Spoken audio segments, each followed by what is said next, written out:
এছাড়া প্রত্যেক দিন সকালে 10 বার এবং সন্ধ্যায় 10 বার করে দরুদ পড়বেন। তাহলে কি হবে? ইনশাআল্লাহ তাআলা আমরা সবাই কিয়ামতের মাঠে নবী সাল্লাল্লাহু আলাইহি ওয়াসাল্লামের সুপারিশ পেয়ে যাব ইনশাআল্লাহ।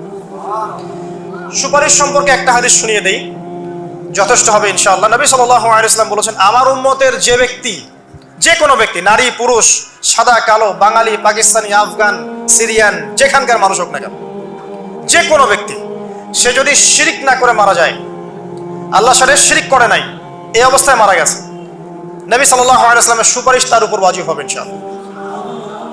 ইনশাআল্লাহ সে জান্নাতে যাবে যদি শিরিক না করে মারা যায়। অন্য যে কোনো পাপ আল্লাহ যাকে ইচ্ছা মাফ করতে পারেন। নবী সাল্লাল্লাহু আলাইহি ওয়াসাল্লাম বলেছেন, নবী সাল্লাল্লাহু আলাইহি ওয়াসাল্লামের প্রতি দরুদ পাঠ করা হলে এই দরুদগুলো সংগ্রহ করার জন্য এক শ্রেণীর ফেরেশতা আছেন, স্পেশাল ফেরেশতা, মালায়েকা। আর আমাদের সায়েন্স অবশ্য মালায়েকায় বিশ্বাস করে না, তারা জিন জাতিতেও বিশ্বাস করে না, যদিও বা অনেক তত্ত্ব উপাত্তর সাথে জিনের সম্পর্ক আছে। এটা আবার কেমন কথা? এটাও কোরআনেই আছে যে দুনিয়াতে যে ব্যক্তি শয়তান, মানুষ শয়তান, তার সাথে জিন শয়তানের যোগাযোগ থাকে। বিশ্বাস করেন না? দুনিয়াতে যে ব্যক্তি মানুষ শয়তান, তার সাথে জিন শয়তানের যোগাযোগ থাকে। একটা হাদিসে এমনও পড়েছিলাম আমরা স্টুডেন্ট লাইফে, আল্লাহ রাব্বুল আলামিন যখন কোনো আদেশ নাজিল করেন তখন ফেরেশতারা সেটা নিয়ে ডিসকাস করতে থাকেন আসমানে, এবং জিন জাতি প্রথম আসমানের কিনারা পর্যন্ত পৌঁছে যায় এবং সেখানে গিয়ে কানে শ্রবণ করার চেষ্টা করে কি নিয়ে আলোচনা করা হচ্ছে।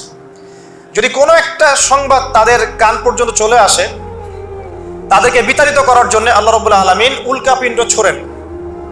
ওখানকার ফেরেশতারা আছেন, তারা অগ্নিশিখা নির্বাপন করেন। সূরা সফফাতের প্রথম দিকে পড়ে দেখবেন। এই জিন দুনিয়াতে যে কবিরাজ বা তান্ত্রিক বা জাদুকরের আন্ডারে আছে, সে এসে তাকে জানিয়ে দেয় এই হতে যাচ্ছে। তখন সেই তান্ত্রিক এই সত্যটার সাথে আরো 100টা মিথ্যা জড়িয়ে জনগণকে বিভ্রান্ত করে। তখন তার কথা ফলে যায়, মানুষ মনে করে যে তান্ত্রিক অনেক বড় কিছু হয়ে গেছে। তো এগুলো সবই ফিতনা। যাই হোক, এই জিনের ব্যাখ্যা কিন্তু আমরা করতে পারছি না বিজ্ঞান দিয়ে। নবী করিম সাল্লাল্লাহু আলাইহি ওয়াসাল্লাম বলেছেন, এক শ্রেণীর স্পেশাল ফেরেশতা আছেন যারা দরুদগুলোকে সংরক্ষণ করেন। আমরা যে কথাগুলো বলছি রেকর্ড হয়ে যাচ্ছে না? আজকে থেকে 100 বছর 200 বছর আগে মানুষ এটা কল্পনা করতে পারতো? আমরা এখন যেখানেই মুভ করছি, সিসি ক্যামেরা, ভিডিও, এটা সেটা, স্যাটেলাইট, এগুলো আছে না? আজকে থেকে 300 বছর আগে মানুষ এগুলো বিশ্বাস করতে পারতো? আজকে থেকে 1000 বছর আগের কোনো মানুষকে বলেন যে স্যাটেলাইট দিয়ে পুরো বিশ্ব নিয়ন্ত্রণ করা যায়, সে বলবে যে পাগল, তার মাথায় ঢুকবেই না স্যাটেলাইট কি জিনিস। ঠিক একইভাবে আল্লাহ পাকের জ্ঞান হচ্ছে লক্ষ কোটি কোটি বছর আগের, চির নতুন, চির প্রাচীন, চির আধুনিক। এই জ্ঞানের ঊর্ধ্বে কারো জ্ঞান নয়। এই জন্য এখন এগুলো কথা অনেকেই প্রশ্ন তোলে, ফেরেশতা আবার কি জিনিস, জিন আবার কি, ইসলাম এগুলোতে কেন বিশ্বাস করে? সুবহানাল্লাহ। মানে তাদের বক্তব্য হচ্ছে ল্যাবরেটরিতে যেটা প্রমাণ করা যাবে না সেটার অস্তিত্ব নাই। প্রত্যেকটা বস্তুকে হয় কঠিন হতে হবে, না হলে তরল, না হলে বায়বীয়, এর বাইরে কিছু নাই। আসলে কি তাই? তো সবকিছুকেই বিজ্ঞান দিয়ে ব্যাখ্যা করতে হবে জরুরি না, এর ঊর্ধ্বে অনেক কিছু আছে। এর জ্ঞান, এর শেষ সীমা থেকে আল্লাহ পাকের জ্ঞান শুরু হয়। অতএব এটাকেই চূড়ান্ত জ্ঞানের মানদণ্ড মনে করার কোনো কারণ নাই। আমাদের মধ্যে একটা শিরকি আকীদা ঢুকে গেছে এখন। এটা একটা শিরকি আকীদা। সেটা হচ্ছে যে কোনো বিষয় যদি বৈজ্ঞানিকভাবে প্রমাণিত না হয়, কোরআন সুন্নাহয় থাকলেও মনে করি এটার অস্তিত্ব নাই। এটা আমাদের সাইকোলজিক্যাল সমস্যা। এখন এই জেনারেশনের বেশি সমস্যা, কারণ তারা পড়াশোনা করতে করতে মনে করছে সবকিছুকেই বিজ্ঞান দিয়ে প্রমাণ করতে হবে। তুমি তো তোমার আত্মাকেই প্রমাণ করতে পারবে না।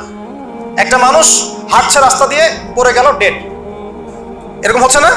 তাহলে কি এমন ছিল তার দেহের মধ্যে, বের হয়ে চলে গেল, সে ডেড?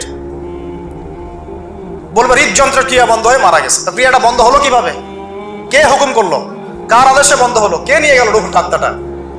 তো এগুলো তো ব্যাখ্যা করতে পারবে না। সো এই কনসেপ্ট থেকে বের হয়ে আসতে হবে যে প্রত্যেকটা বিষয় বিজ্ঞান দিয়ে প্রমাণ হলে পরেই বিশ্বাস করবো, না হলে করবো না, এটা ঠিক নয়। কোরআন এবং সুন্নাহ যা আছে এটা চূড়ান্ত। এর বাইরে যা আছে এটা যদি কোরআন সুন্নাহর সাথে মিলে যায় আমরা গ্রহণ করবো, কোনো সমস্যা নাই। কিন্তু না মিললে আমরা কোশ্চিন সেটা মানতে রাজি নই।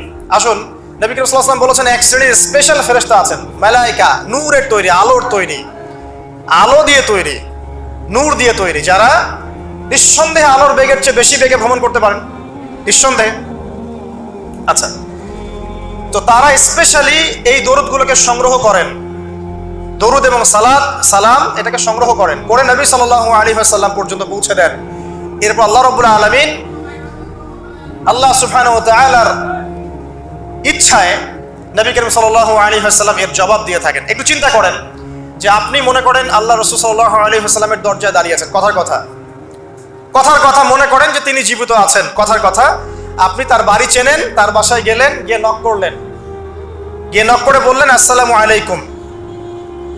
এবার নবী সাল্লাল্লাহু আলাইহি ওয়াসাল্লাম ভিতর থেকে আপনাকে বললেন, কথার কথা ধরে নেন যে ওয়া আলাইকুস সালাম। এর অর্থ কি? ওয়া আলাইকুস সালাম অর্থ কি? আপনার উপরেও শান্তি বর্ষিত হোক। আচ্ছা, আবার মনে করেন আপনি বাসার ভিতরে আছেন, আপনার বাসায় নবীজি এসেছেন সাল্লাল্লাহু আলাইহি ওয়াসাল্লাম, কথার কথা। এবার তিনি আপনার দরজায় নক করছেন, নক করে বলছেন আসসালামু আলাইক, তোমার উপর শান্তি বর্ষিত হোক। তো নবী সাল্লাল্লাহু আলাইহি ওয়াসাল্লামের এই যে দোয়া, তোমার উপরে শান্তি বর্ষিত হোক, এটা যে যত বেশি পাবে তার জীবনটা তত সুন্দর হবে না? অতএব যে ব্যক্তি যত বেশি দরুদ পাঠ করবে, যত বেশি সালাত প্রদান করবে নবী সাল্লাল্লাহু আলাইহি ওয়াসাল্লামকে, ইনশাআল্লাহ তাআলা সে সচ্ছল হবে, টেনশন ফ্রি থাকবে, সুখে শান্তিতে পৃথিবীতে বসবাস করবে ইনশাআল্লাহ। আর সুখ বলতে আমি শুধুমাত্র চাকচিক্য বোঝাচ্ছি না, বাড়ি গাড়ি স্ট্যাটাস বোঝাচ্ছি না। সুখী হওয়ার জন্য টাকা যথেষ্ট না। অনেক সময় দেখবেন কোটিপতি মানুষ সুখী নয়, একজন ভ্যান চালক সুখী। সুখ টাকা দিয়ে কেনা যায়? সুখ বলতে মনের সুখকে বোঝানো হচ্ছে। আল্লাহ পাক আমাদেরকে বোঝার তৌফিক দান করুন। আমি যেটা বলতে চাচ্ছিলাম, জুমার দিনে বেশি থেকে বেশি নবীর উপর দরুদ পাঠ করতে হবে। কোন দরুদ পাঠ করব? একটা সংক্ষিপ্ত দরুদ আছে, পড়তে পারি আল্লাহুম্মা সাল্লি ওয়া সাল্লিম আলা নবিয়িনা মুহাম্মদ, এটা পড়তে পারি। আরেকটা আছে আল্লাহুম্মা সাল্লি আলা মুহাম্মাদিন ওয়া সাল্লিম, এটা সংক্ষিপ্ত।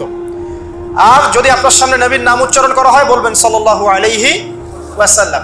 অথবা সবচেয়ে সেরা দরুদ হচ্ছে দরুদ ইব্রাহিম, আল্লাহুম্মা সাল্লি আলা মুহাম্মদ ওয়া আলা আলি মুহাম্মদ কামা সাল্লাইতা আলা ইব্রাহিম ওয়া আলা আলি ইব্রাহিম ইন্নাকা হামিদুম মাজিদ। আল্লাহুম্মা বারিক আলা মুহাম্মদ ওয়া আলা আলি মুহাম্মদ কামা বারাকতা আলা ইব্রাহিম ওয়া আলা আলি ইব্রাহিম ইন্নাকা হামিদুম মাজিদ। এটা প্রথম আমল জুমার দিনে করবেন। বেশি বেশি দরুদ শরীফ পড়তে হবে।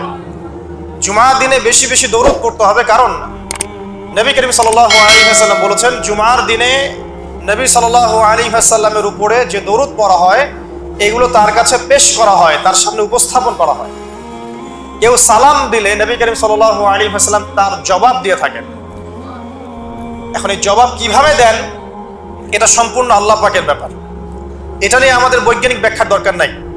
আমরা বিশ্বাস রাখবো নবী সাল্লাল্লাহু আলাইহি ওয়াসাল্লাম জবাব দিয়ে থাকেন সালামের। আমরা আত্মা কাকে বলে জানি না। আত্মার কি কোনো বৈজ্ঞানিক ব্যাখ্যা আছে? স্বপ্ন দেখি মাঝে মাঝে আমরা, স্বপ্ন সত্য হয়। অনেক সময় অনেকের স্বপ্ন সত্য হয়, কোরআন তার সাক্ষী। অনেক সময় অমুসলিমের স্বপ্ন সত্যি হতে পারে, কোরআন তার সাক্ষী। ইউসুফ আলাইহিস সালাম জেলখানায়, মনে আছে? দুজন ব্যক্তি স্বপ্ন দেখলেন, একজন শরাব পান করাচ্ছেন মনিবকে, আরেকজনের মাথার মধ্যে রুটি, এখান থেকে পাখি রুটি খেয়ে চলে যাচ্ছে।